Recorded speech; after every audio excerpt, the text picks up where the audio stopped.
Good afternoon, everyone. Welcome to the Mental Health Awareness Initiative.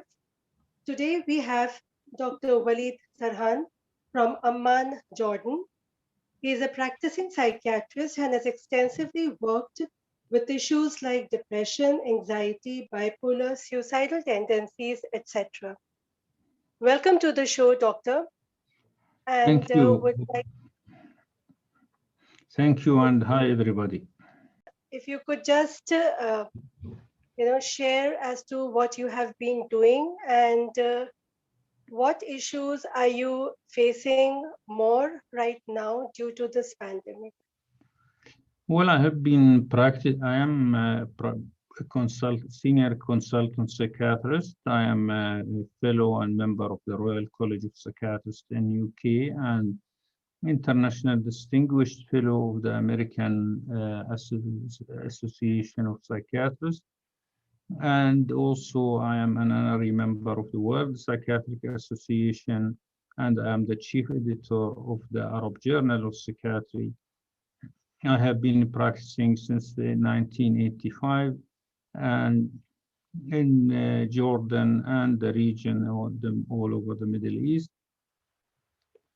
During the pandemic, we have so many difficulties we have faced in seeing patients being able to come using online consultation. Sometimes people are unable to travel distances because of lockdown and so on. But these are issues related to everybody. The issues related to psychiatry has been more cases of anxiety, obsession, phobia, coronaphobia among in the general population, and more cases of depression and anxiety in patients who are in lockdown or who are staying at home with somebody who developed the infection. Also, we have seen many problems with patients who get the infection and develop some sort of psychiatric manifestation during hospitalization and afterwards. All these issues have made really a burden on the psychiatric services, but the expectation from myself and from the WHO and everybody that we will be facing another epidemic of mental health over the next year or more because of an increased level of mental health, increased level of suicide, and substance drug abuse as well. As you have rightly said, yes, you have pointed out a very good point in the sense because phobia and the fear factor due to the corona is seen very prevalent, in teenagers and even adults. So if you link it to the mental health aspect and relating to the suicidal thoughts, what would you, comment on this aspect? Well, it's, in coronaphobia, people they start avoiding everything, avoiding going out, avoiding contact with everybody, confined to their rooms, even not moving around within the house. And this has a great impact on their mental health, and they develop depression, and some of them suicidal tendency. Others, they have this phobia, but they are managing and going on in and out, but they are using excessive precautions beyond what is recommended, washing their hands many times, disinfecting everything, carrying alcohol with them wherever they go. They have to clean and re-clean and so on. And this is of course is making some patients who were already suffering from psychiatric problem worse, or patients who have recovered from psychiatric conditions relapse again, as well as new people who have never had any psychiatric issues becoming sick. Regarding the suicidal thoughts and tendency, it's seen quite commonly now, and especially in those who develop depression and severe phobia. And people are actually trying to kill themselves, and to some extent, some succeed. We all know that suicide is one of the main killers in the world. The WHO estimation of the 900,000 suicide per year, which is, to me and all professionals, is underestimation, because in many countries the number of cases that are recorded is much less than the actual number. So Okay. the suicide rate, which is about 20 suicide case per 100,000 population per year as an international average. This is in some countries, like in the Middle East, you will find it's like 1 or 2, 3%, 3 cases per 100,000 population per year, which is far less than expected. And because of the stigma, there are a lot of cases that are considered accidental or otherwise, to avoid the stigma. So we Yes. do have a challenge now and in the coming few months, and maybe more than that, in facing this epidemic of mental health and suicide, as well as the epidemic of substance misuse. We do have here in the Middle East some countries that have never been known to have drug problem. Now they have epidemic of methamphetamine abuse, like in Iraq, for example, which was never one of the countries that is suffering badly from this problem. So we do see that there is a need for more awareness among the public, among the decision makers, the health ministers, the health authorities everywhere, and also the media.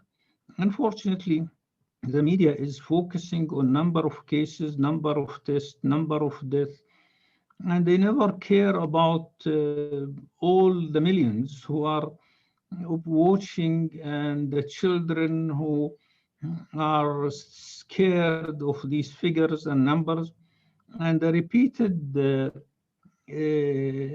news broadcast that keeps on saying things about death and serious patients, and the number of patients in intensive care, and also all those things. Very little is encouraging, or in the mainstream media, as well as in the social media, apart from exceptional professionals who do act and try to help and give some advice. Unfortunately, children are, in most countries, are learning online. They have no interaction with other children. They have little chances to play with outside their house and outdoors. And even indoors, they may not have anybody to play with. And also the family is overwhelmed with the crisis and cannot tolerate their noisy behavior, and that the house becomes a sort of very turmoil state. This is all need to be addressed and highlighted in all media and everywhere, because people are suffering, and we in the clinic day and night. We see this. We answer patients from all over the world about their suffering. And, as you know, in some countries, some psychiatric hospitals were closed and changed to corona patients. And all of this is a very challenging for professionals and leaders of mental health worldwide and regionally. Very rightly said that this is a challenging time, both for the health providers as well as millions of people who are silently, as you have said, watching the social media or the news channels, looking at the figures or listening to the figures and getting affected by it. So, this is very true. And if you have to tell to our listeners as to what they can do if they identify themselves, or what the other family members can do if they identify someone in the house, slipping towards depression or let's say having the thoughts part also because of the hopelessness or the fear factor, what would you suggest? Well, I suggest first to look into primary prevention.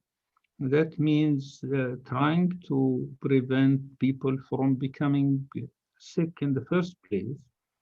And this is in this situation can be done when people keep their social contact going on, even not necessarily face to face. They keep their routine, daily routine regular sleep hours, regular meals. Uh, there is no point of spending the day and night in bed, overeating and doing nothing. They have to reorganize their daily schedule, and especially when there is lockdown and there is limited time outdoors and indoors, to spend the time doing something, some hobbies, reading, watching movies, playing simple games, not spending the whole day either on the news or the screens with games and electronic life. This is the first step. Next step, when people start feeling low or anxious and desperate, angry, irritable, uh, everybody around them will notice that, and uh, they shouldn't actually dismiss this as that's just being troublesome. When somebody is becoming depressed, irritable, anxious, fearful, his mood is bad, he needs support, not to be told, stop that, don't do this, don't do that. This is what you are doing for yourself. And that's usually makes things worse. And in many cases, the person start thinking of suicide, planning suicide, and may attempt suicide. But usually, and in 70% of the cases, that patients kill themselves, they have already communicated this openly to the family or to the doctors, but nobody have done anything about it.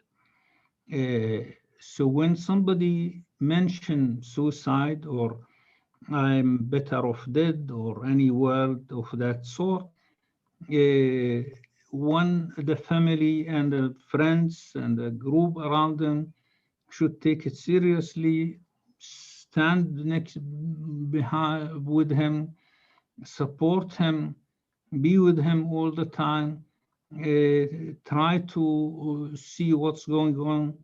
If this is not going to work, although it may work in many mild cases, then you will advise him to seek professional help. And after seeking professional help, patients who are depressed usually are so desperate and hopelessness and helplessness will lead them not to adhere to treatment, not to go for follow-up, and so on. So people around them should do their best to make sure that they are going to the doctor in their appointment, taking the medication, attending the therapy session, whether in person or online, and to keep checking on their suicidal ideas and thoughts. Because what happens usually when somebody actually kills himself, everybody around him is becoming depressed because he has clearly made it to everybody that he is going to kill himself, but they didn't do anything to stop it. That's very unfortunate. Instead of helping that person, now we have to help 5 persons who did not support him. So I believe that the layman, the public, the family, the friends can do quite a lot of good support. At the same time, if they wish, they can be a very bad influence. They can be sarcastic, critical, humiliating this person, and push him the last little push to the end and death. It is firstly that you have mentioned the first thing, that stay away from the news and all, do the routine work regularly, and then moving ahead, the support system should be very proactive and one should take care of each other and listen to what any member who is in the family voicing out. If they are feeling too low for a long time, they should not condemn that person, rather address it in a very positive way and should be there for everyone. So that is a very good thing, doctor, that you have shared. Yes, we all as individual, as family, as support system in the society, we should be there for each other. You have absolutely mentioned a very valid point, which everyone should make note of. What we are saying, just not hearing, but listening empathetically to each other. So, if at all to the youngsters, to the youth, how should they hold on in this tough moment? What would you Well, suggest? for children and adolescents, the matter is actually more at the hands of the parents, because parents often think of children and adolescents as if they are immune of any mental illness or psychological trouble. And this is not true. The major psychiatric problems start in adolescence, things like schizophrenia and bipolar affective disorder. So the changes that could happen in children, whether in pandemic or otherwise, should be taken seriously and may not necessarily to go to a psychiatrist immediately. There are many people who can help, counselors in the school, counselors everywhere. Somebody who with experience could say that this is normal, this is beyond the ability of a counselor, this needs professional help, but dismissing everything in children as he is going to grow out of it. This is usually fatal mistake that people keeps doing, and the patient or the child, for example, is not doing well at school, and they attributed this because he's playing too much. And then he's now not going to the school, and they find an excuse. Well, these are not solutions to find an excuse. These are promoting this abnormal behavior, and the parents and carers should be very sensitive for any change of behavior in children and adolescents. For example, for an adolescent to become depressed, depression in adolescence is not going to appear exactly like adults.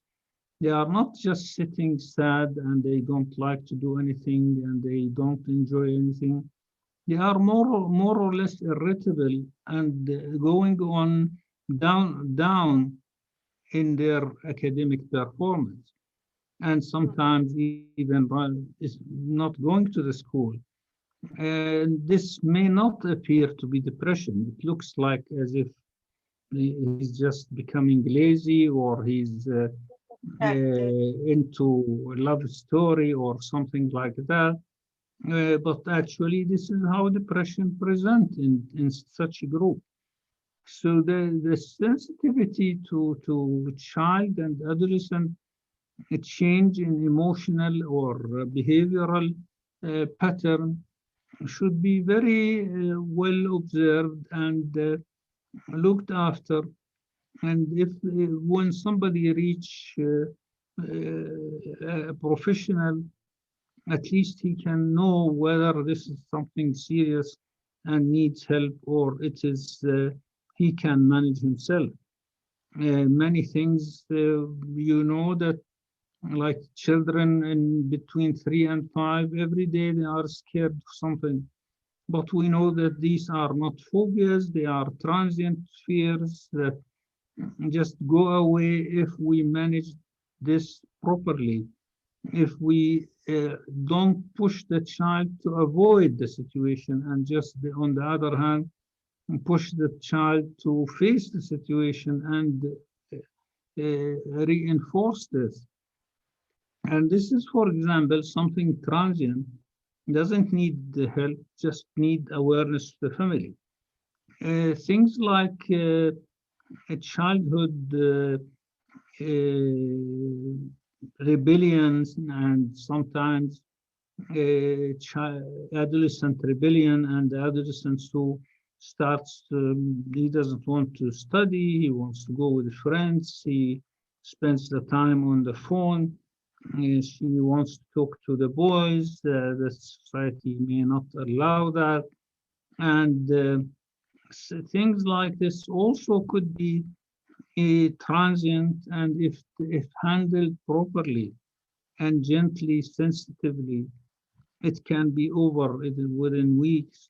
But with harsh approach, it can go on as sort of stubborn behavior and become a pattern of their personality and life, and may end up with failure in school and failure in college and in life in general. Okay, so it's like you have also drawn the attention wherein the parents need to be really sensitive and not label. Actually, it's called labeling also in a very common term when they are repeatedly saying, oh, you are like that, and you are like, as you have said, it's only a transient stage wherein this will ebb off with time, but repeated reminders in with the harshness may instill that behavior. So, very true. And now that lockdown is there, everyone is at home.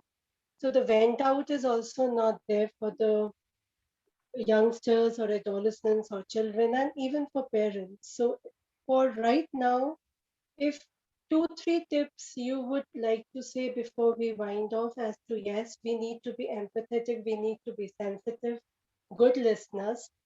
Besides this, if you could just share your with from your experience, two more points.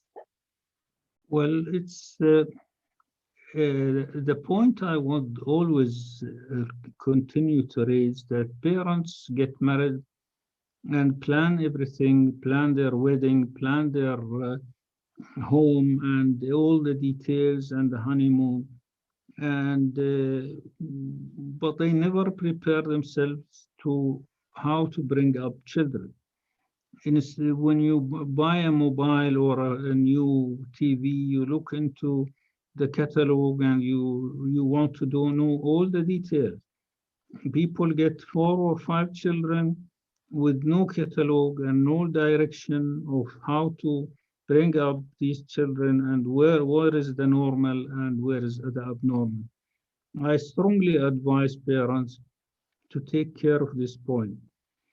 The second point I want to raise, also in relation to children, every day I see children who they have been from one school, moved from one school to the other, being diagnosed with all sorts of things, and being blamed or for many mistakes. And the child is simply has intellectual disability. His intelligence is far below normal, and he needs special education. But the family doesn't want to see this. And it seems that some of the professionals also would avoid this point. And this child may grow up and become 17, 18 years old with an IQ of 50 or 60, and they are still pushing him to go to the school and to get good marks, which is impossible. And this, so knowing the ability and limitation of your child is a basic mental health issue and basic in bringing up children. The other point I would like to draw the attention of the listeners to, that in many parts of the world, in our part of the world, people go to the healers. These healers of all sorts of names and kinds, native healers, medicinal herbs, religious healers, actually they are doing much harm than good. And unfortunately, in many cases, they are the first first line of defense, and the people will reach them before reaching any mental health service. And this is the big challenge in the world, and in the developing world in particular. Uh, just going to somebody because he knows some religious words and say them, who is not going to correct the chemical imbalance that is in the brain. So please, you can be of any religion. Your faith is respected, Your faith could help you, but when you are sick, you need a doctor, you need a professional. You don't need somebody to give you a religious instruction how to improve your depression or suicide. Okay, so it's a first thing, if you identify, then you should go to a proper doctor or a professional. And maybe side by side, if you want to go ahead with other healers, you may go ahead. But first thing first. Yeah. And had you experienced anything personal, and how did you cope? Personally, no, uh, Mm. I am in good health, thanks God. I, like all physicians and psychiatrists, sometimes we are hurt when we see that the patient are able to be who could be helped are not helped because of some obstacles like family who is not the family who's not interested in that or objecting to our advice that this patient is suicidal and needs admission, and when they refuse this and next day he kills himself. This is the most painful moments in my life, usually. I hope after listening to you, we have a decline in this tendency uh, in the region locally and globally, inshallah. And it's like the information that you have given today is really an eye opener for all the caregivers at home. And the listeners will surely follow it and make it as a practical routine to observe at home and also amongst their friends. If they come to know or while they are having a conversation, now they will be attentive to the words or what the thoughts people are sharing with each other. With that note, thank you, Dr. Walid Sarhan, for your valuable time and your precious advice to the listeners. People will benefit out of it and hope we will connect with another episode in future, especially regarding bipolar in the coming months. Thank you I so hope. much for your time. Thank you And for this opportunity, and I hope everybody is going to be safe. And in the next near future, this pandemic will be over, and things will get better for everybody. let's hope and we believe in it. It will end. And with that note, we end the session for today. Hope to see you tomorrow with another amazing speaker with their perspective regarding mental health awareness. Stay tuned. Good afternoon and take care. Thank you. Thank you.